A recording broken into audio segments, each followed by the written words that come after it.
സാക്ഷിയാക്കിക്കൊണ്ട് ഇന്ന് 2025 ജനുവരി 9 മലയാളികൾക്ക് വേണ്ടി, പ്രത്യേകിച്ച് മലപ്പുറത്തുകാർക്ക് വേണ്ടി 123 ന്യൂസ് തുറന്നു നൽകുന്നു.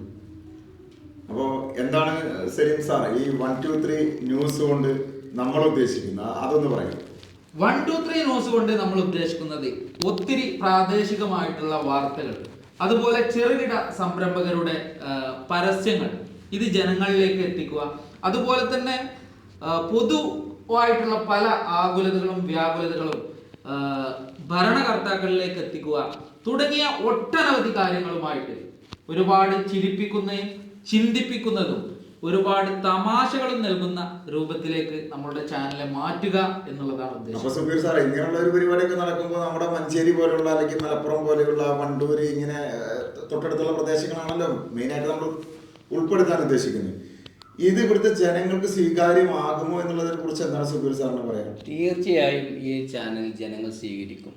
കാരണം നമ്മുടെ ചാനൽ മറ്റുള്ള ചാനലിൽ നിന്ന് വ്യത്യസ്തമായിട്ട് ആളുകളിലേക്ക് ഇറങ്ങി ചെന്ന് ആളുകളുടെ പ്രശ്നങ്ങൾ മനസ്സിലാക്കി അത് അധികാരികളിലേക്ക് എത്തിക്കാൻ ശ്രമിക്കുക എന്നുള്ളതാണ് നമ്മുടെ ചാനലിൻ്റെ കാര്യമായിട്ടുള്ള ഒരു പ്രവർത്തനം. വാർത്തകളാണോ നമ്മൾ ഉദ്ദേശിക്കുന്നത്? കാരണം എന്താണെന്ന് വെച്ചാൽ നമ്മുടെ മഞ്ചേരി പോലുള്ളൊരു സ്ഥലത്ത് ചെറിയ വാർത്തകൾ, വലിയ വാർത്തകൾ, അല്ലെങ്കിൽ പ്രാധാന്യമുള്ള വാർത്തകൾ, ചെറിയ പ്രാധാന്യം കുറഞ്ഞ വാർത്തകൾ, അത് എത്തരത്തിലുള്ള ന്യൂസുകൾക്കാണ് നമ്മൾ മുൻഗണന കൊടുക്കുന്നത്, അല്ലെങ്കിൽ എത്തരത്തിലുള്ള വാർത്തകൾക്കാണ് മുൻഗണന കൊടുക്കുന്നത്? വാർത്തകൾ എന്ന് പറയുമ്പോൾ ഒരു സാധാരണക്കാരനായ വ്യക്തിക്ക് പൊതുസമൂഹത്തിലേക്ക് എത്തിക്കേണ്ട കാര്യങ്ങൾ മുതൽ ചെറിയ ചെറിയ കാര്യങ്ങൾ, വലിയ വലിയ കാര്യങ്ങൾ എല്ലാം ഉൾപ്പെടുന്ന കുറച്ച് തമാശകളും അനുബന്ധ കാര്യങ്ങളും പാവപ്പെട്ട കർഷകരുടെ വിഷമങ്ങളും ഇതെല്ലാം ഉൾപ്പെടുത്തിയിട്ട് ജനങ്ങൾക്ക് വേണ്ട രീതിയിൽ എന്തൊക്കെ കൊടുക്കാൻ കഴിയുമോ അതൊക്കെയാണ് നമ്മൾ ഈ ഒരു ചാനലിൽ ലക്ഷ്യമിടുന്നത്. മുതിർന്നവർക്ക് മാത്രമാണോ ഒരു ചാനലിന്റെ ഒരു ഉദ്ദേശ ലക്ഷ്യം? മുതിർന്നവരെ മാത്രം?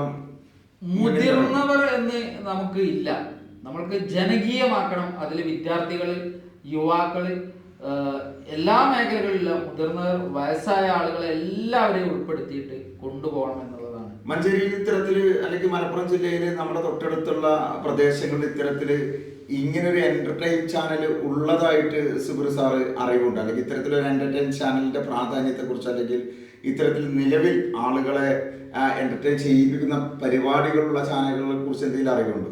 ചാനലുകൾ നമുക്കറിയാം സ്വാഭാവികമായും ഒരുപാടുള്ളതാണ്. പക്ഷെ അതിൽ നിന്നെല്ലാം വ്യത്യസ്തമായിട്ടാണ് നമ്മുടെ ചാനലിൻ്റെ പ്രവർത്തനം പോകുന്നത്.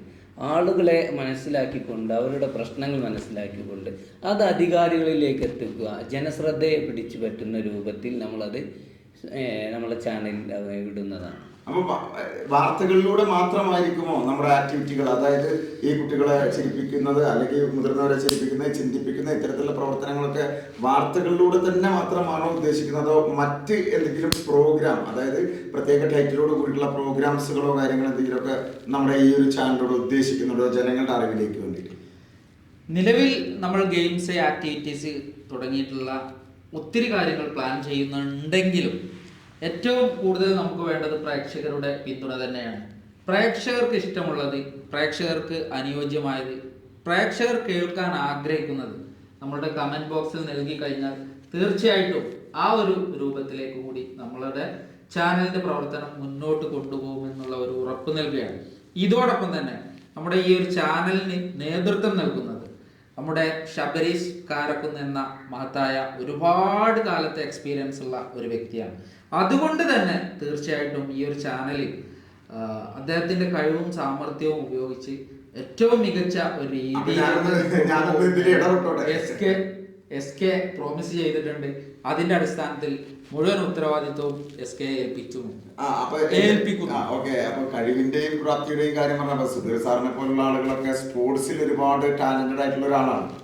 അപ്പൊ അദ്ദേഹം ഈ സ്പോർട്സുമായിട്ട് ബന്ധപ്പെട്ട സാധ്യതകളൊക്കെ നമ്മുടെ ചാനലിലുണ്ടോ, അല്ലെങ്കിൽ എന്താണ് അതിന്റെ ഒരു പ്ലാനിങ് എന്ന് പറയാം? ഓ തീർച്ചയായും. നമ്മളെ ജില്ലയിൽ നടക്കുന്ന പ്രാദേശിക തല ഫുട്ബോൾ ടൂർണമെൻറ്റുകളുടെ പിന്നെ പ്രചരണം, അതുപോലെയുള്ള ആർട്സ്, സ്പോർട്സ് എല്ലാ മേഖലയിലും നമ്മുടെ കയ്യൊപ്പ് ചേർത്തിരിക്കും.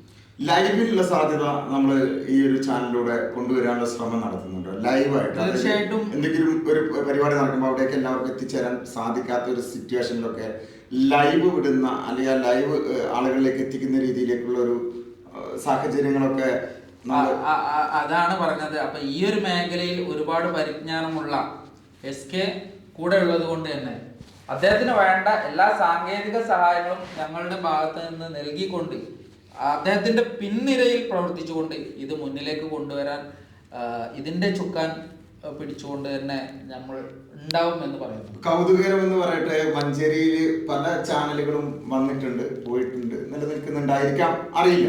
പക്ഷെ എൻ്റെ ചോദ്യം ഇതാണ്, 1 2 3 അതിലെന്ത് വ്യത്യസ്തതയാണ് സാറ് കണ്ടത്? അങ്ങനെ ഒരു ചാനലിന്റെ ഒരു പേരിട്ടത് 1 2 3 എന്നുള്ളത് കൊണ്ട് നമ്മൾ ഒരുപാട് ഓപ്പർച്യൂണിറ്റീസ് ഉണ്ട്. ഒരു തുടക്കമാണ്. ഇപ്പൊ നമ്മൾ നമ്പർ എഴുതുകയാണെങ്കിലും നമ്പറൊക്കെ പഠിക്കുകയാണെങ്കിൽ ABC എന്ന് പറയുന്നത് പോലെ തന്നെ ABC എന്ന് പറയുമ്പോൾ അതൊരു ലാംഗ്വേജിൽ ഒതുങ്ങുമെങ്കിലും ഈ 1 2 3 എന്ന് പറയുമ്പോൾ എന്ത് സംഭവിക്കുന്നു? ഒരുപാട് എല്ലാ ഭാഷക്കാരും ഉപയോഗിക്കുന്നതാണ് 1 2 3. കേവലം ഒരു ഓട്ട മത്സരത്തിന് 1 2 3 സ്റ്റാർട്ട് അല്ലേ?